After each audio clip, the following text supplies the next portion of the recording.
एक आदमी रेगिस्तान से होकर गुजर रहा था और मन ही मन बोल रहा था, कितनी बेकार जगह है ये। बिल्कुल भी हरियाली नहीं है और हो भी कैसे सकती है। यहाँ पर तो पानी का नामो निशान नहीं है। जैसे जैसे वो आदमी तपती रेत पर आगे बढ़ रहा था, उसका गुस्सा भी बढ़ रहा था। फिर वो आदमी ऊपर देखकर झल्लाते हुए बोला, क्या भगवान, आप यहाँ पानी क्यों नहीं देते?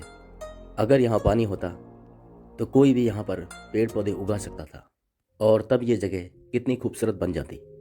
थोड़ी दूर चलने के बाद उसे सामने एक कुआं नजर आया। वो इस रास्ते पहले भी आया था, लेकिन उसने कभी ये कुआं देखा नहीं। वो उस कुएं के पास गया। कुआं पानी से भरा हुआ था। उसने फिर ऊपर देखा और कहा कि पानी तो ठीक है, लेकिन इसको निकालने के लिए भी तो कुछ होना चाहिए। उसका ऐसा कहना ही था कि उसे कुएं के बगल में बाल्टी और रस्सी दिख गई। उसे अपने आंखों पर यकीन नहीं हुआ। फिर उसने आसमान की तरफ देखकर कहा, लेकिन ये पानी मैं ढोऊंगा कैसे? तभी उसे महसूस होता है कि उसे पीछे से कोई छू रहा है। पीछे मुड़कर देखा तो एक ऊंट पीछे खड़ा था। फिर वो आदमी घबरा जाता है और सोचता है, कहीं मैं रेगिस्तान में हरियाली लाने के चक्कर में फंस न जाऊं। और इस बार वो आसमान की तरफ देखे बिना ही बहुत तेज कदमों से आगे बढ़ने लगता है। अभी वो थोड़ा ही आगे बढ़ा था कि एक उड़ते हुए कागज का टुकड़ा उससे आकर चिपक जाता है।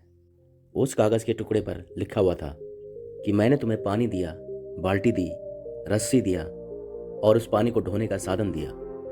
अब तुम्हारे पास हर वो चीज़ है जो रेगिस्तान को हरा भरा बनाने के लिए चाहिए। अब सब कुछ तुम्हारे हाथ में है। वो आदमी एक क्षण के लिए ठहरा और अगले ही पल वो बहुत तेजी से आगे बढ़ने लगा। और रेगिस्तान कभी हरा भरा नहीं हो पाया, क्योंकि इंसान की आदत है शिकायत करने की। वो अपने अधिकार जानता है, लेकिन कर्तव्य नहीं।